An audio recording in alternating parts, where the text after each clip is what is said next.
Israeli প্রতিরক্ষা বাহিনী IDF জানিয়েছে বৈরুতে গতকাল ২৭ সেপ্টেম্বর তাদের পরিচালিত বিমান হামলায় হিজবুল্লাহর শীর্ষ নেতা হাসান নাসরুল্লাহ নিহত হয়েছেন।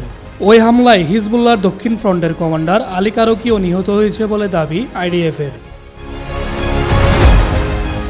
আইডিএফ জানায় সুনির্দিষ্ট গোয়েন্দা তথ্যের ভিত্তিতে বৈরুতের দাহিয়েতে বেসামরিক ভবনের নিচে হিজবুল্লাহর প্রধান সদর দপ্তর লক্ষ্য করে বিমান হামলা চালিয়েছেন তারা।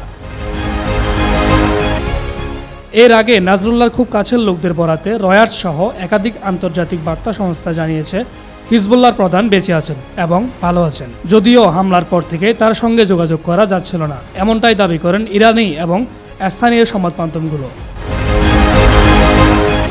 বৈরুতে ওই হামলার দায়ে এলাকায় বেশ কয়েকটি উঁচু ভবন ধসে গেছে। ভবনের ধ্বংসস্তূপের নিচে অনেকেই আটকে আছে বলে ধারণা করা হচ্ছে। সেখান থেকে অন্তত 2 জনের মরদেহ উদ্ধার করা হয়েছে।